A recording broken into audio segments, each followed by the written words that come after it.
Gas সরবরাহ পরিস্থিতি জানাতে রাজধানীর মগবাজার থেকে যুক্ত হচ্ছেন সহকর্মী তারেক মাহমুদ সুজন। তারেক, আপনি নিশ্চয়ই আমাকে শুনতে পাচ্ছেন। ফিলিং স্টেশনে গ্যাস সরবরাহ কেমন দেখছেন, কি বলছে কর্তৃপক্ষ, জানাবেন।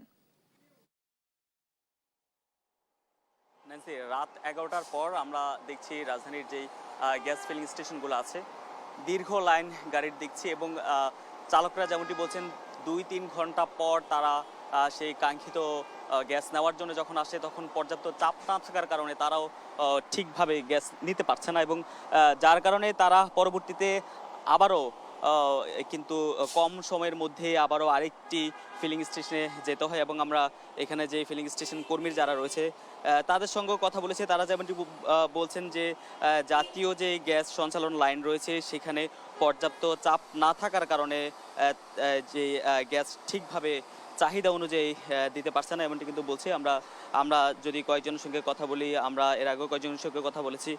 আজকে আপনার সঙ্গে যদি একটু কথা বলি, গ্যাসের সংকটটা কেন, পর্যাপ্ত গ্যাস পাচ্ছেন কিনা? পাচ্ছি না তো ভাইয়া। কেন পাচ্ছেন না, কি কি সমস্যা হচ্ছে? কেমন পাবো, কিসের জন্য পাচ্ছি না? এই যে সিরিয়াল দিয়ে 2 ঘন্টা 3 ঘন্টা সিরিয়াল দিয়ে গ্যাস পাচ্ছি না। এখন এই অবস্থা তো আমরা তো গাড়ি গুড়ি চালাতে পারছি না।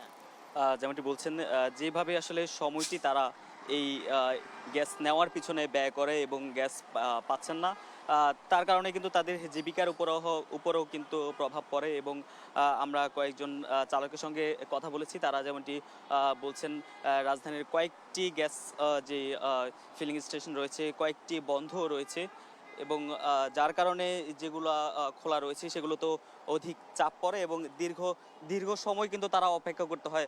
আপনার সঙ্গে যদি একটু কথা বলি যে আজকে পরিস্থিতি কেমন, এই গ্যাসের যে সংকটটা আপনাদেরকে কিভাবে প্রভাবিত করছে, কি সমস্যার মধ্যে? এটা তো অনেক আমাদের জন্য অনেক ভোগান্তি এবং সেই 3টার দিকে গ্যাসের সিরিয়ালে দাঁড়াইছে। এখন বাজে কয়টা? রাত্রে বাজে 11টা।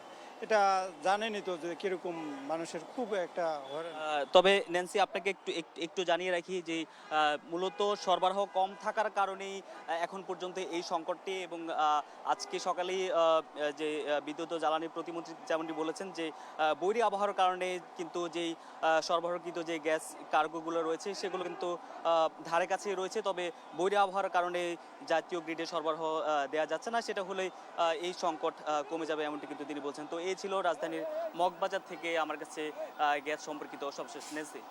তারেক, আপনাকে অসংখ্য ধন্যবাদ। দর্শক, মগবাজার গ্যাস স্টেশন থেকে আমাদের সঙ্গে যুক্ত হয়েছিলেন সহকর্মী তারেক মাহমুদ সুজন।